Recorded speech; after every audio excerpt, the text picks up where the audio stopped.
ദൈവത്തിൻ്റെ പരിശുദ്ധമായ നാമം മഹത്വപ്പെടുമാറാകട്ടെ. ദൈനംദിന അപ്പം എന്ന അനുദിന വചനചിന്തയിലേക്ക് ഏവർക്കും സ്വാഗതം. ഇന്ന് എൻ്റെ അമ്മ ആരാണ്, എൻ്റെ സഹോദരന്മാർ ആരാണ് എന്ന വിഷയത്തെ ആസ്പദമാക്കി ചില കാര്യങ്ങളെ നമുക്ക് ചിന്തിക്കാം. അതിനാധാരമായ ഒരു വാക്യം വായിക്കാം. മത്തായി സുവിശേഷം 12-ാം അധ്യായം 48-49 വാക്യങ്ങൾ. അത് പറഞ്ഞവനോട് അവൻ, എൻ്റെ അമ്മ ആർ, എൻ്റെ സഹോദരന്മാർ ആർ എന്ന് ചോദിച്ചു. ശിഷ്യന്മാരുടെ നേരെ കൈനീട്ടി, ഇതാ എൻ്റെ അമ്മയും എൻ്റെ സഹോദരന്മാരും. തൻ്റെ ഭൂമിയിലെ ശുശ്രൂഷയ്ക്കിടെ പലരും യേശുവിൻ്റെ അധികാരത്തെ ചോദ്യം ചെയ്തു. പരീശന്മാരും യഹൂദന്മാരും ചോദിച്ചു, ആരാണ് നിനക്ക് ഈ അധികാരം നൽകിയതെന്ന്. ഇത് ലൂക്കോസ് 20-ാം അധ്യായം 2-ാം വാക്യത്തിൽ കാണപ്പെടുന്നു. എന്നാൽ യേശു തന്നെ കൂടുതൽ ആഴത്തിലുള്ള ഒരു ചോദ്യം ഉന്നയിച്ചു. എൻ്റെ അമ്മ ആരാണ്, എൻ്റെ സഹോദരന്മാർ ആരാണ്? അവൻ ഒരു ആഴമേറിയ സത്യം വെളിപ്പെടുത്തുകയായിരുന്നു. ദൈവഹിതം ചെയ്യുന്നവരാണ് അവൻ്റെ യഥാർത്ഥ കുടുംബം. ഈ ആത്മീയ മാതൃത്വം അപ്പോസ്തലനായ പൗലോസിന്റെ മൂർത്തിഭാവമായിരുന്നു. ഗലാത്യർക്ക് എഴുതിയ തന്റെ ലേഖനത്തിൽ അദ്ദേഹം എഴുതി, എൻ്റെ കുഞ്ഞുങ്ങളെ, നിങ്ങളിൽ ക്രിസ്തു രൂപപ്പെടുന്നതുവരെ ഞാൻ വീണ്ടും പ്രസവിക്കാൻ അവർക്ക് വേണ്ടി കഷ്ടപ്പെടുന്നു എന്ന്. ഇത് ഗലാത്യർ 4-ാം അധ്യായം 19-ാം വാക്യത്തിൽ കാണപ്പെടുന്നു. റോമിൽ ഒരു തടവുകാരനായിരുന്നെങ്കിലും ഒനേസിമോസിനെ തൻ്റെ ആത്മീയ ശിശുവായി പരാമർശിച്ചുകൊണ്ട് അവൻ ആത്മാക്കളെ പോറ്റി വളർത്തുന്നത് തുടർന്നു. ഇത് ഫിലോമോൻ 1-ാം അധ്യായം 10-ാം വാക്യത്തിൽ കാണപ്പെടുന്നു.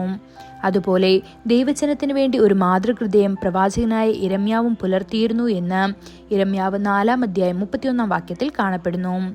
ഒരു ദിവസം ഒരു മുസ്ലിം പുരുഷൻ ചോദിച്ചു, ദൈവം ആരാണ്? അവന് പിതാവില്ല, അമ്മയില്ല, സഹോദരങ്ങളില്ല, സൃഷ്ടിക്ക് മുൻപേ ഉണ്ടായിരുന്നു.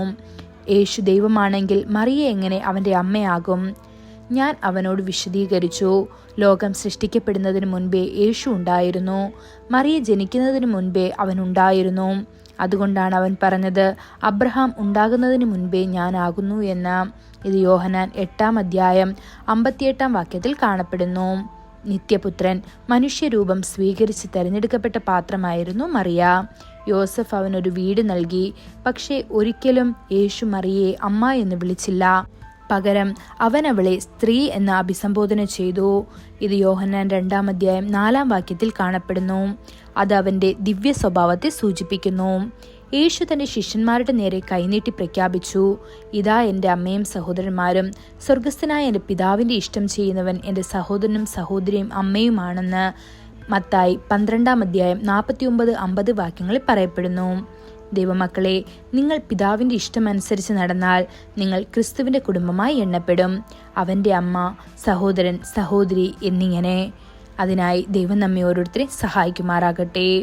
കൂടുതൽ ധ്യാനത്തിനുള്ള വാക്യം എബ്രായർ 2-ാം അധ്യായം 11-12 വാക്യങ്ങൾ.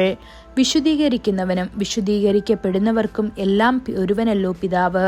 അതു ഹേതുവായി അവൻ അവരെ സഹോദരന്മാർ എന്ന് വിളിപ്പാൻ ലജ്ജിക്കാതെ, ഞാൻ നിന്റെ നാമത്തെ എൻ്റെ സഹോദരന്മാരോട് കീർത്തിക്കും, സഭാമധ്യേ ഞാൻ നിന്നെ സ്തുതിക്കും.